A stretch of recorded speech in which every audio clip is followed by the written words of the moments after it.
All right, with great pleasure, I have Shannon Hardwicke, PhD, and the Executive Director of Plenty, where she leverages her expertise in health and wellness to address food insecurity and promote community empowerment.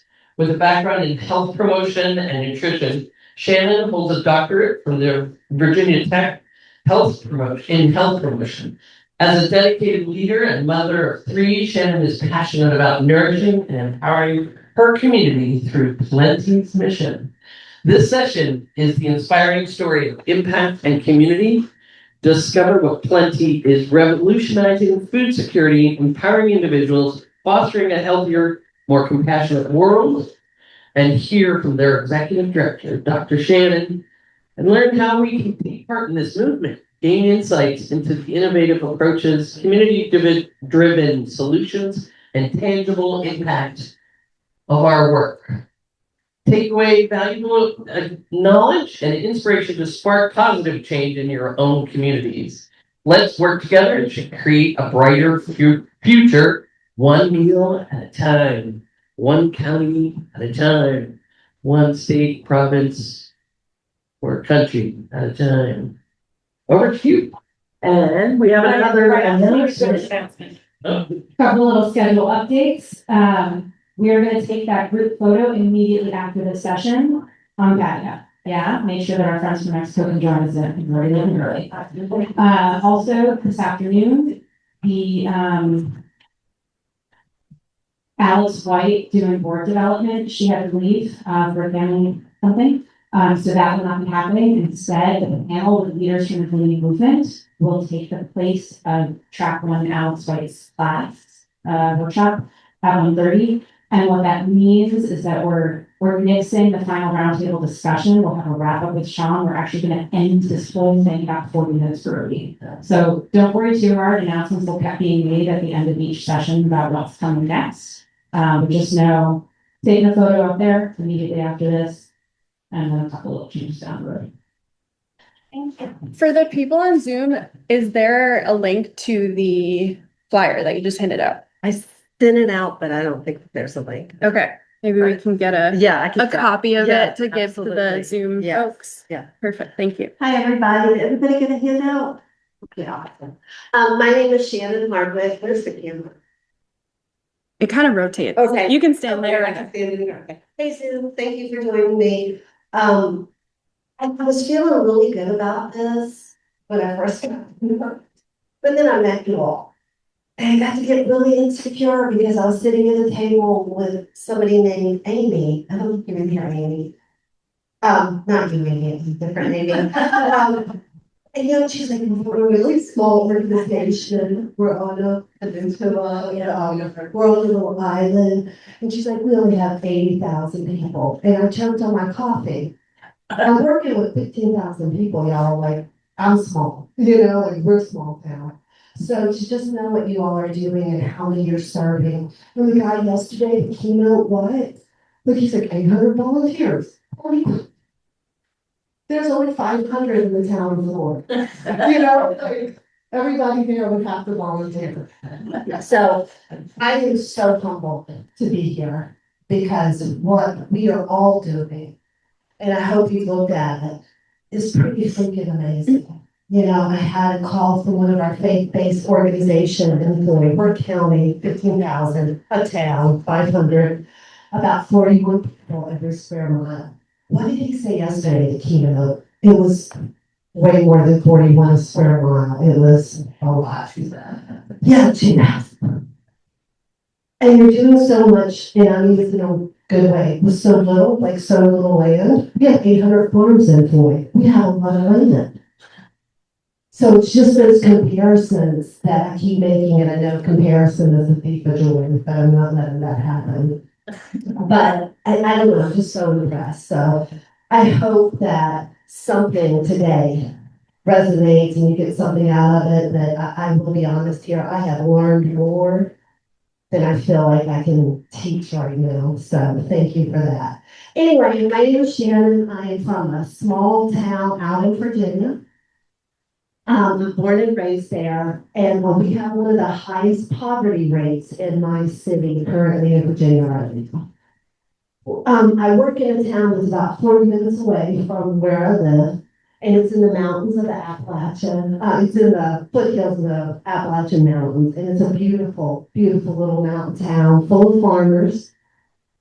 And what we keep finding is the need is growing in ways that we have not really approached. About 40% of people do not qualify for SNAP assistance, for food assistance. So 53% of our people coming to the food pantry, farm, and food bank I work for do not have food assistance. It's actually called CLIP. Has anybody heard of this? I went to the FRAC conference in DC. It's Food Research and Action Center. I was actually there Monday. And they kept talking about the hunger cliff. This cliff where people are teeter-tottering, and if they get a 20-cent raise, they are removed from those services. And so that's who a lot of our patrons are. That's who we're serving. These individuals that don't really qualify for assistance, but regardless, they need it. Because not too long ago, they were able to make ends meet.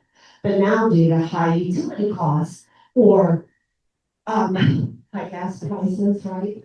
And housing prices, they no longer can pay for the food they need. And so we're trying to address that. One way is gleaning, and that's why I'm here, because when I throw out all of our different programs, when we send out our weekly updates to our volunteers and we say, here's the jobs. When I put gleaning on there, crickets. I'm like, why doesn't anybody want to glean? Gleaning is fun, you're outside, right? Why does everybody want to volunteer in the pantry? It is direct. Here's this fruit that I collected, I'm going to give directly to somebody that needs it. I get that part. But what is it about gleaning, especially in my area, that people are just not super excited about? So I went out with my team. You can click the next slide and go to our site.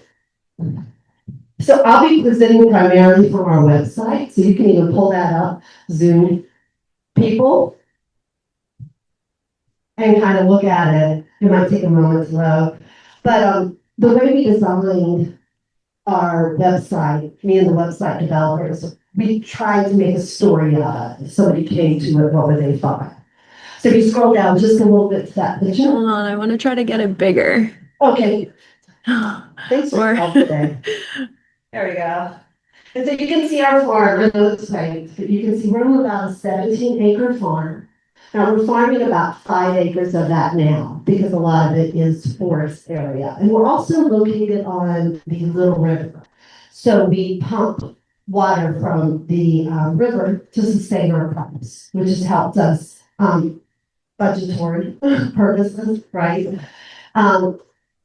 Floyd is kind of a unique place. In the 1950s and 60s, a bunch of hippies gathered up and they moved out to Floyd.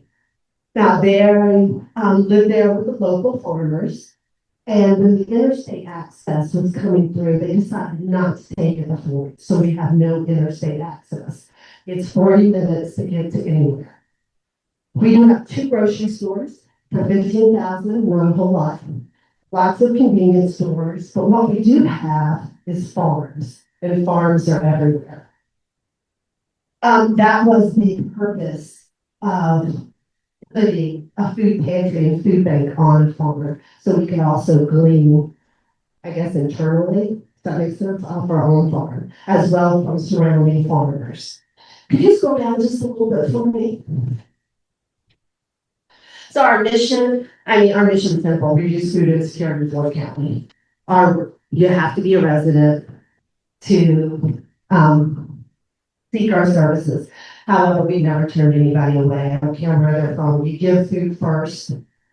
And that concept to me is a little bit strange that people are so rigid on these policies. I get it. You can't get in trouble with some of your partners.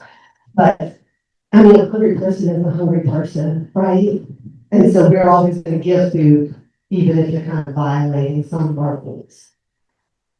We have many different programs. We have a 3-day-a-week fresh food pantry. So 80% of what we're giving at the pantry is fresh fruits and vegetables, and the rest is shelf stable foods.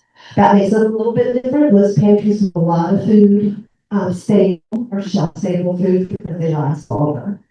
If you could scroll down just a little bit more.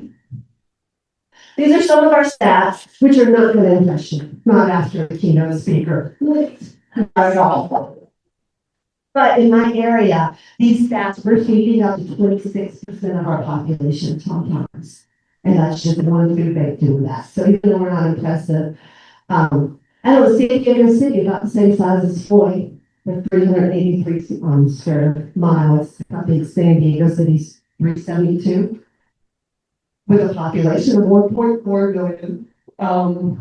So again, our numbers, they're impressive, just trust me, they're impressive where I am, okay? But thank you for being impressed. There's all I know for me. Here's the most impressive part about us, is our story.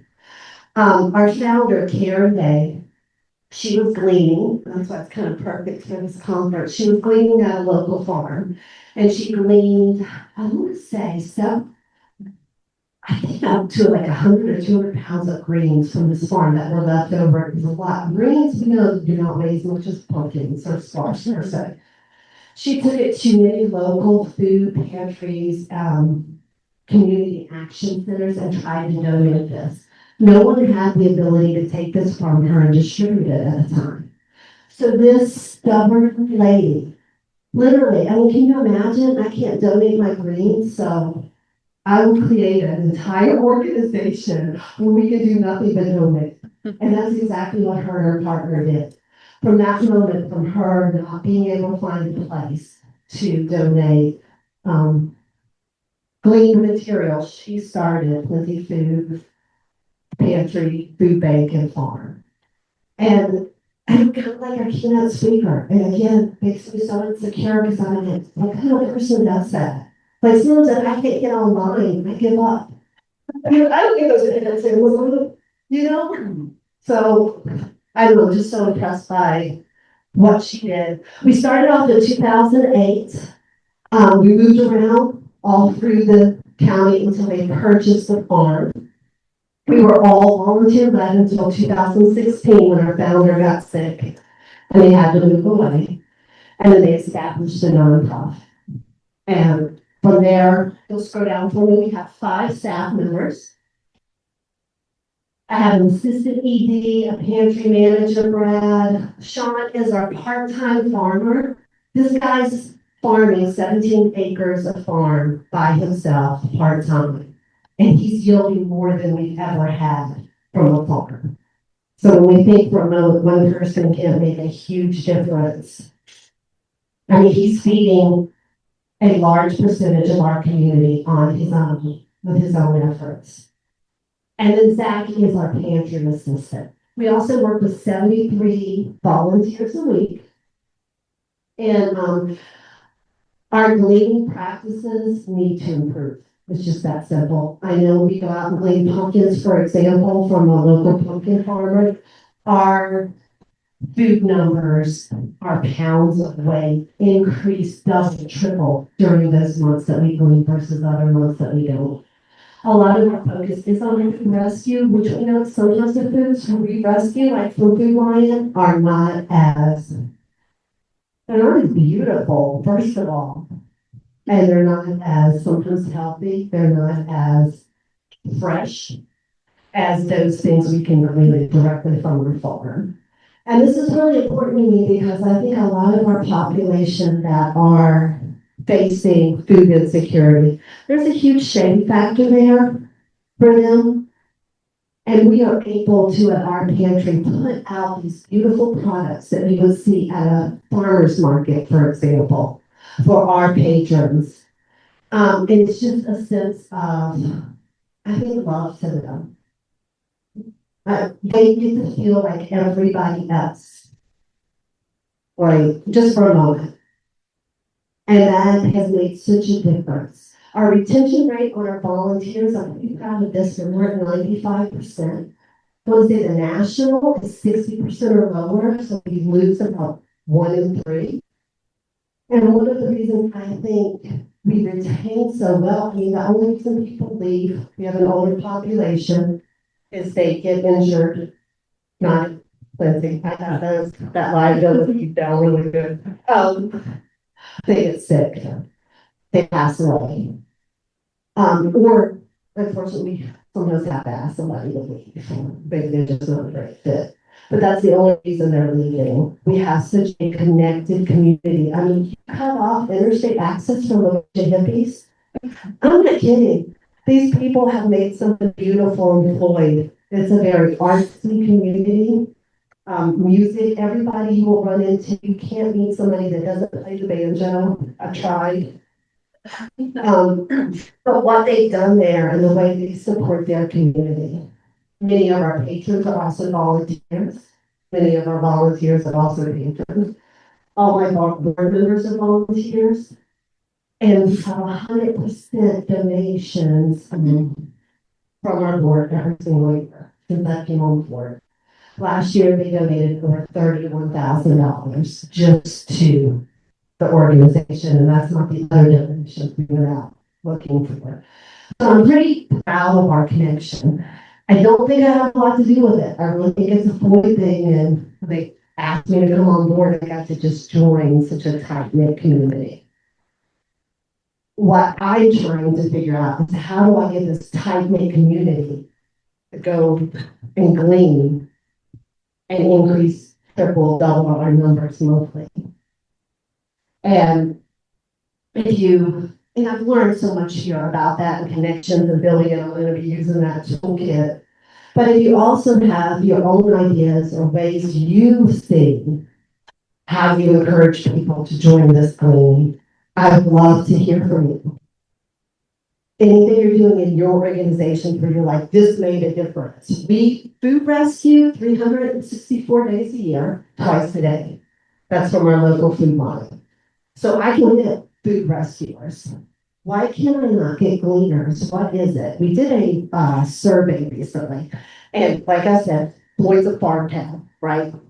So I assumed the majority of our patrons had access to farming or were growing something.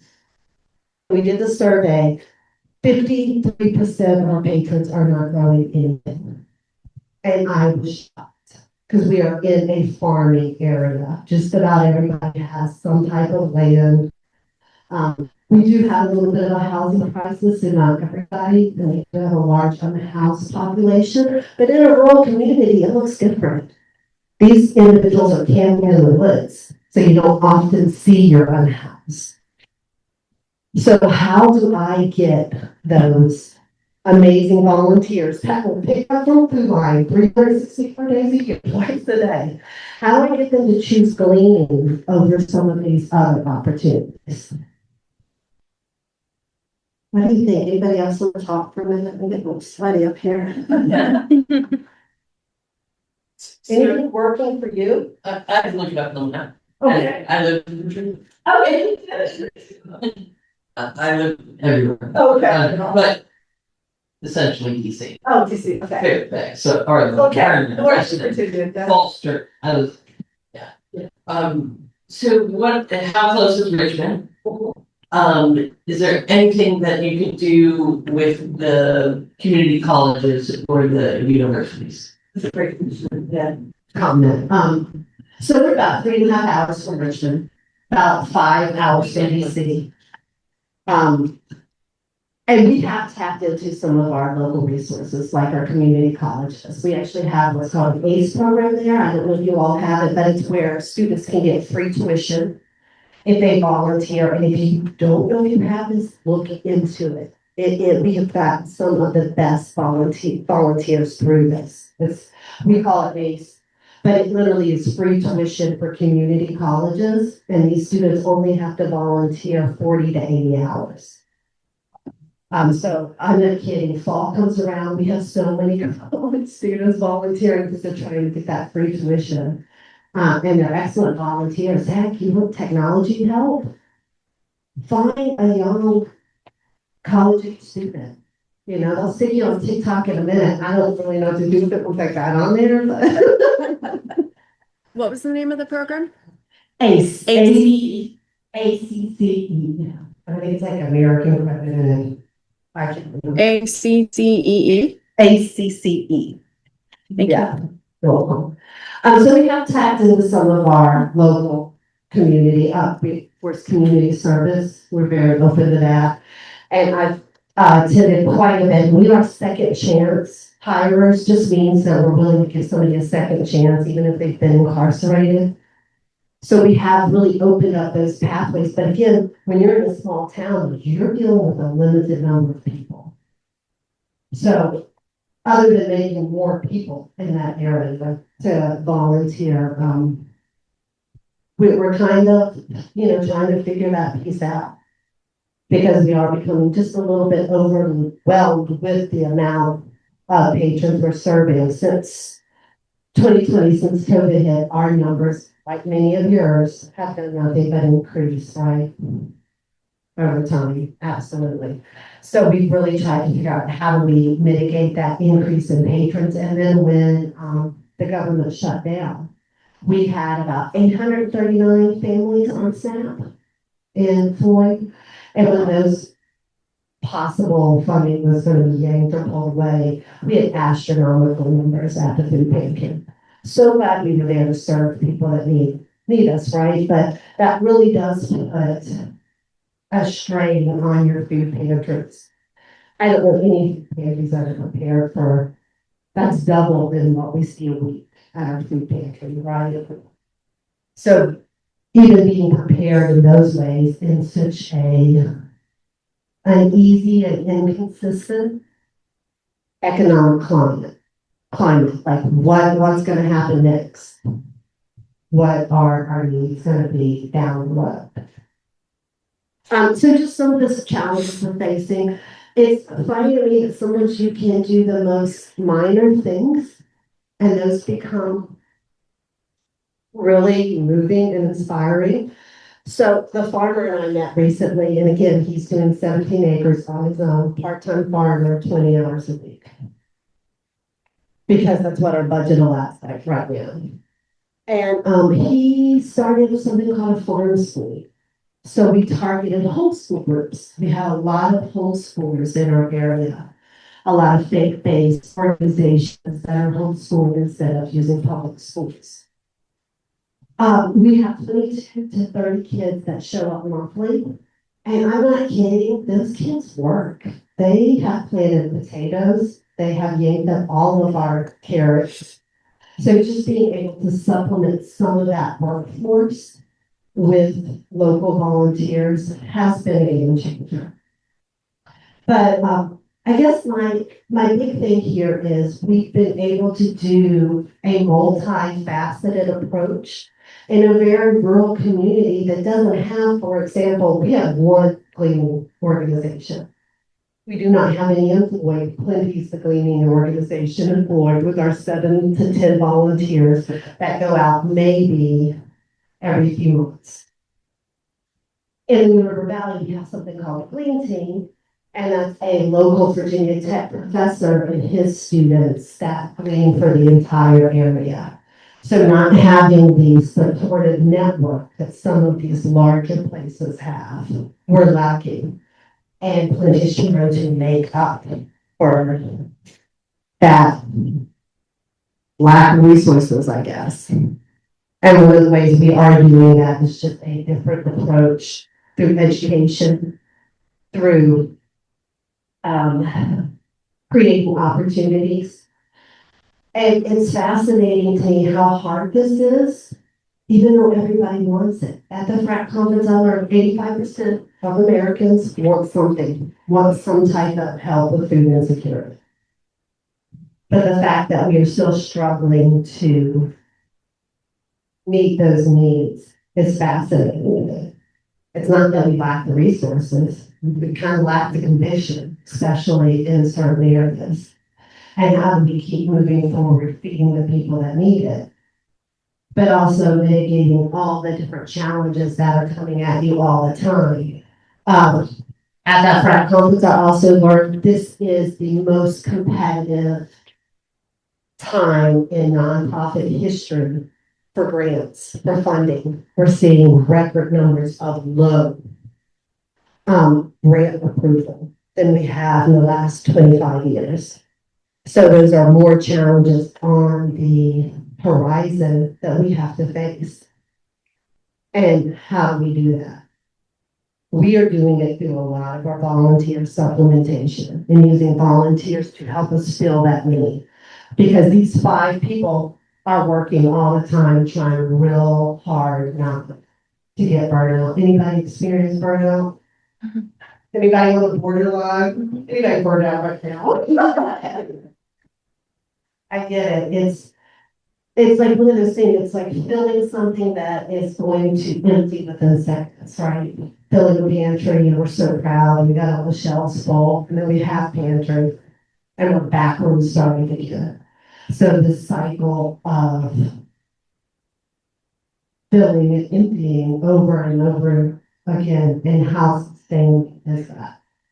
Well, we're going on 20 years, so some of the thought practices are definitely sustainable, and we're working hard for those. But there's still a whole lot of growth to go. If you'll scroll up and click on, go on, keep going, and go over to those programs. So one of the ways we are meeting the needs of our community is through many different programs. I've mentioned the 3-day-a-week fresh food pantry. That is a drive-through pantry on our facility, but we do give our patrons a choice. You can also oh, you did it. Perfect. Thank you. Try. You're doing great. We do give them a choice, so we set up our porch like a farmer's market experience because we know that choice is so important. And those of you not involved in policy, think about getting a little more involved. That farm bill's coming out, and there's been some major things changing in that. For example, for the first time in 25 years, they're looking at cutting the fruit and veggie voucher, which to me is what? You know what I mean? Well, I think we can cut the certain programs that meet the needs right now. And this is supported by 85% of Americans. So that's what we're looking to cut. 41 million children might lose their SNAP benefit because of the cuts we're looking at with the bill that's out now. I don't think I got the beautiful bill. So fresh food pantry is one way we're mitigating it. Another way is free fridges. Any of you familiar with free fridges? Do you do that here? Okay. Now we do what's called non-verification. That means you do not have to have an income statement or a pay stub to show us before we give food. That's at our pantry. That's on our home delivery program. That's on our mobile pantry program. You do have to show that you're a Floyd resident. But income is not something we're looking at. And with the free fridges, what we're finding, and we just added our second, we have one at a local library, and then we have one at a health clinic. The health clinic wants to be able to prescribe healthy foods. For their population, you can prescribe all you want, but if I don't have money in my pocket to go buy those, I'm not going to get that medicine I need, right? So our free fridges, are no questions asked. Try to find funding for that, by the way. Nearly impossible. Nobody wants to fund some of these non-verification. But if you want to reduce shame, you want to reduce people feeling maybe negative about attending a food pantry, you remove the barriers that are keeping them from attending, like filling out forms, like giving your information, which a lot of us are already nervous about sharing. So our 2 free fridges, our mobile pantry, this is where we go to apartment complexes, for example, to set up a pantry there. If they can't get to us, we're going to get to them, right? We also have a home delivery program. That is our only vetted program, meaning you do have to meet a certain criteria, so you have to be 65 and older. We do ask about disability. We do ask about veteran status. And what we know about our veterans right now in this country, less than 40% are asking for food assistance, but actually need it. So it's a whole different group out there and trying to figure out what barriers are those individuals having that's interrupting their access to food. Some other programs we have are events. One of the things we're doing in our area, I don't know if you're doing these, but it's called community meals, where we literally make a meal, a whole group of people, our donors come, our board members come, our patrons come. Why is that important? Because our donors need to meet the people they're helping sometimes. If they see that firsthand, and if we can have these uncomfortable conversations, because sometimes they are uncomfortable, right? There's all this stigma about food pantries and food banks. I've even been told by a local town council member, aren't you part of the problem, Shannon? You're just enabling people. And in the meantime, I'm asking for money. So what do you say to that? I can't get too crazy because I still need the $2,500 I came there for. But that type of thinking, is kind of what we're up against. And I'm part of the distribution, and I think Gleaner's a part of giving us that food to distribute. But I'm sure you're facing some of those as well. So it's not even surface level challenges sometimes. Sometimes it's deeper than that. But what these community meals do is they put that town council, because don't think for a second I didn't invite him right after he made that comment, but they put him next to a patron. And when one of our patrons talks to you, a lot of times they'll share a lot of stuff, like their story, how they got to where they are. Some of our patrons are disabled. A big thing in our community is grandparents taking care of grandkids. That is a huge percentage of our community because drug use is so high in our area. So a lot of the grandparents are actually raising their grandchildren. And have her, we'll call her Judy, have that conversation with that town council. It made a huge difference. We did get funding, I'm not sure if it became a community meal. I'm not sure it was my presentation. I'm not sure that's just what they've done in the past and will continue to do. But I think giving these opportunities for more people, but again, back to that connection piece, the last speaker talked about having an opportunity where we can all connect, the giver, the person that's in need, the distributor, the gleaners. I think that those are the most important opportunities. Sometimes they're the hardest to have. Those community meals wipe us out. They're exhausting. We've cooked all day and then we set up tables.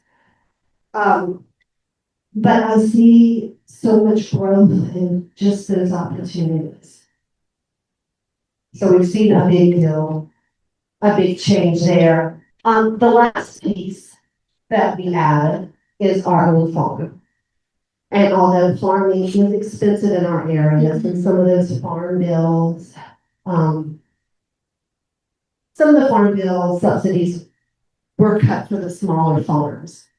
So many of our farmers are struggling to farm and to produce. And these are legacy farms we're talking about too. Some of these people have been on this land their entire life. And the only way to make money sometimes is to sell that. So what we're trying to do is figure out how do we grow as much produce, as much healthy food as possible. My dream is, do you remember in Willy Wonka? Well, all the kids show up and they go out and there's candy everywhere. And they're like pulling things off. If you haven't seen this movie, you've got to watch it. But I want that on our farm. Where I walk down there pulling strawberries or apples or something like that experience. And when we give our farm tours, that's one thing we try to do is really just kind of showcase what can happen when a bunch of people come together with a similar mission. Any questions? Talk this whole for a minute. We have 3 minutes. We have 3 minutes. There is a question from the chat. Sure. What's your minimum age requirement for volunteering? Okay, you should go with that. You repeat the question. Yeah, so the minimum age requirement for volunteers. Two schools of thought here. Liability, one is 18 and up, I don't have to worry about it, you can sign your own waiver, hands off. We actually went with a 16 and up model with a parent release waiver. So the parents do have to release their minor to volunteer with us. But that's a great market, y'all. I mean, really, because they can drive, so they can come to you to volunteer. But it is also so important for intergenerational volunteerism. When our young people, our ACE volunteers, our interns from local schools volunteer with our aging population.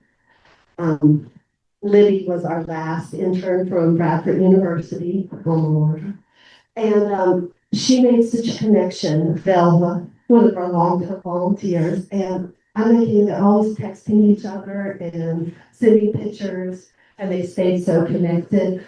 So if you do have a bipolar population, older individuals, really think about that intergenerational pull from those younger. Anything else? Well, I would love for you all to come and visit. I know that sounds a little crazy, but it's one of those things you gotta see to really appreciate. And you come to a farm and a food bank and a food pantry. It's a pretty cool place. Maybe not as cool as San Diego. Part of me doesn't want to leave, but I don't know, when the faith-based church called me and said, hey, I'm only serving 20 families. I said, those 20 families we can't reach. So I'm only serving 200 to 250 families. But it's 250 families another place couldn't reach. Thanks so much for coming.